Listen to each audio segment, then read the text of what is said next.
ఒకసారి సారా అనే యువతి జాన్ అనే వ్యక్తితో పెళ్లి చేసుకోబోతుంది. అయినప్పటికీ సారా కుటుంబానికి జాన్ గతం గురించి కొన్ని ఆందోళనలు ఉన్నాయి మరియు అతని నేపథ్యం గురించి అతను నిజాయితీగా ఉన్నాడని నిర్ధారించుకోవాలని కోరుకున్నారు. పెళ్లికి ముందు విచారణ జరిపేందుకు హైదరాబాద్ డిటెక్టివ్ బ్యూరోకు చెందిన ఓ ప్రైవేట్ డిటెక్టివ్ ను నియమించాలని నిర్ణయించుకున్నారు. హైదరాబాద్ డిటెక్టివ్ బ్యూరో అతన్ని డిటెక్టివ్ స్మిత్ అని పిలుద్దాం.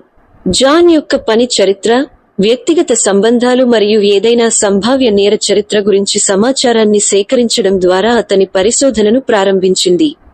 అతను జాన్ పాత్ర గురించి బాగా అర్థం చేసుకోవడానికి స్నేహితులు మరియు సహచరులను కూడా ఇంటర్వ్యూ చేశాడు.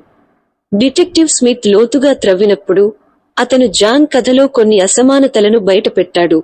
జాన్కు ఇంతకు ముందే వివాహం జరిగిందని మరియు ఈ సమాచారాన్ని సారాకు వెల్లడించడంలో విఫలమయ్యాడని తేలింది. హైదరాబాద్ డిటెక్టివ్స్ బ్యూరో కూడా జాన్కు ఆర్థిక ఇబ్బందుల చరిత్ర ఉందని మరియు కొన్ని చీకటి వ్యాపార లావాదేవీలలో పాలుపంచుకున్నాడని కనుగొన్నారు. ఈ సమాచారంతో సాయుధమై డిటెక్టివ్ స్మిత్ తన పరిశోధనలను సారా మరియు ఆమె కుటుంబ సభ్యులకు అందించాడు. డిటెక్టివ్ యొక్క సమగ్ర విచారణకు వారు ఆశ్చర్యపోయారు మరియు కృతజ్ఞతలు తెలిపారు. అతని శ్రద్ధకు ధన్యవాదాలు. సారా జాన్తో తన భవిష్యత్తు గురించి సరైన నిర్ణయం తీసుకోగలిగింది. చివరికి సారా పెళ్లిని రద్దు చేసింది మరియు నిజాన్ని వెలికి తీసినందుకు హైదరాబాద్ డిటెక్టివ్స్ బ్యూరో స్మిత్ సహాయం చేసినందుకు ధన్యవాదాలు తెలిపింది. డిటెక్టివ్ యొక్క చురుకైన దృష్టి మరియు వివరాలపై శ్రద్ధ సారాను వినాశకరమైన వివాహం నుండి రక్షించింది.